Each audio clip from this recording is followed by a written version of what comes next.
وعلیکم السلام ورحمت الله وبرکاتہ. یو روز سوال کړی دی چې سیګریټو د کاروبار په باره کې نو د سیګریټو کاروبار په باره کې احسن الفتاوی نقل کړی دی چې دا جایز دی. تقی عثماني صاحب نقل کړی دی چې بهتر نه ده.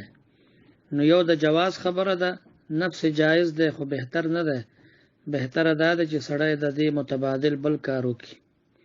نو یو تقوا ده یو فتوا ده. تقوا دا ده چې سړی ځان وساتي او فتوا دا ده چې جواز شته.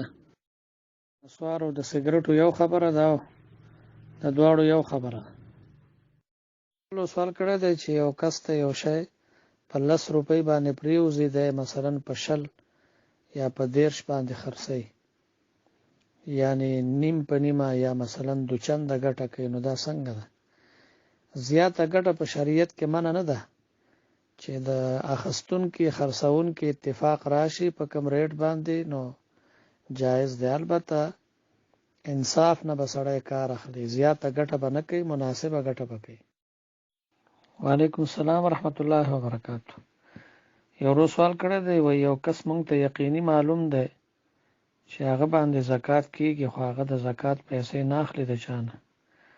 نو موږ داسې کوی شو چې د زکات د نوم نه ماسوا انداسې ورکو، او چې مستحق د زکات وي نو زکات ویل هغه ته ضروري نه دي چې تانیت د زکات ورکو، هغه ته دی د تحفې په نوم باندې ورکړي، نو ستا زکات ادا کیږي. وعلیکم السلام ورحمت الله وبرکاتہ. یو روز سوال کړی دی د کشت کاروبار څنګه دی چې یو شی په نقدو باندې 3000 ملاویږي او په قسطونو باندې مثلا په 3.5 او په 4,000. دا جایز دی ښه؟ یو طرف نه چې پیسې وي بل طرف نه جنس وي، په نقدو باندې هغه جنس ارزانه او په قرضو باندې ګرانې، په نیټه باندې ګرانې، دا جایز دی. البته که دواړو طرف نه پیسې وي نو بیا په هغې کې په قرض باندې ګران خرڅول دا سود دی. یو بل سوال کړی دی چې یو کس په بل باندې قرضه وه، تقریبا 12 کاله مخکې 3000 روپۍ قرض ورکړی وي. اوس هغه ورته وایي کس چې هغه وخت کې په 3000 روپۍ باندې 4 منه غنم کېدل، ما ته 4 منه غنم راکړه. دی خوب ګوري ښه، هماغه 3000 روپۍ ورکړي دي، اما 3000 روپۍ په حق دي، که هغې کې کمی راغلی که زیاتی.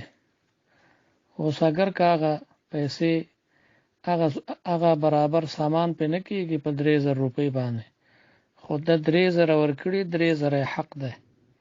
شرعي مسله دا ده چې تقضى الديون بأمثالها، قرض په خپل مثل ادا کېږي، چې کومې پیسې ورکړي هماغه پیسې به ورکوي. که د غنم ورکړي وو نو بیا به غنم ورکول. بل سوال کړی دی بینک کې پیسې کېښودل د ګټې دپاره. بینک کې پیسې کېښودل د ګټې دپاره دغه پیسې حرامې دي او دا د سود پیسې دي. هسې چې سړی بینک کې پیسې ږدي نو هم په دې ګناهګار دی، ځکه هغه ستا په پیسو باندې سود کوي. خو که یو سړی مجبوری هغه خپلې پیسې نشي ساتی نو بنا بر ضرورت بیا بینک کې پیسې بنا بر ضرورت جایز دي چې کېدي، خو بیا هم ښه کار نه دی. یو بل سوال کړی دی، وایي ما ایزي پیسه کې اکاونټ کولاو کړی دی د ضرورت په بنا باندې. وایي چې کله زه پیسې پکې واچوم نو ما ته څه زیاتي پیسې جمع کېږي، هغه پیسې به ته نه استعمالوې، هغه به غریبانانو ته ورکوې او نیت د ثواب به هم پکې نه کوې. وعلیکم السلام ورحمت الله وبرکاتہ. یو روز سوال کړی دی په بینک کې پیسې کېښودل. نو ګورې بینک کې پیسې کېښودل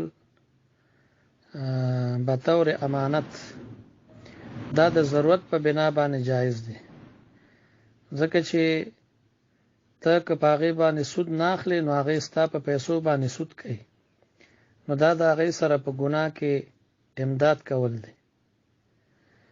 بلکې که یو سړی مجبوره نه نو بینک کې به بالکل پیسې نه ږدي، بطور امانت هم به نه ږدي.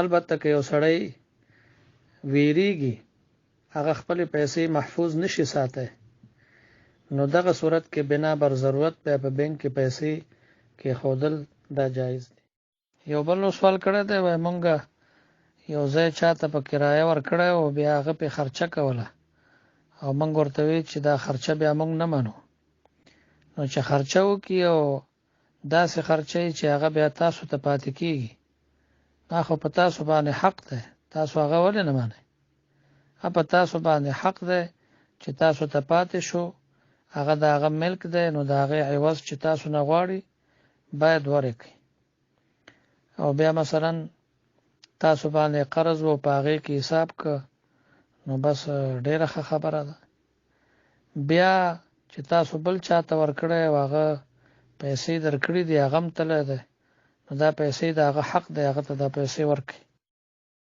وعلیکم السلام ورحمت الله وبرکاته یو سوال کړی دی چې یو کس سره نږدې جمعات وي خو وړوکی وي هلته د جمعې مونځ کیږي او سړی لرې جمعات ته لاړ شي نو لرې جمعات ته که مثلا سړی دې دپاره ځي چې هلته عالم وي لوی عالم وي چې د هغه بیان نه څه فایده واخلو نو په دغه نیت باندې تلی شي او که نه دا نیت نه او په خپل جمعات کې ځای وي نو دا خپل جمعات دا په محلي والا باندې حق لري دوی په خپل جمعات کې مونځ کوي که هغه عام منځونه وي او که د جمعې منځونه وي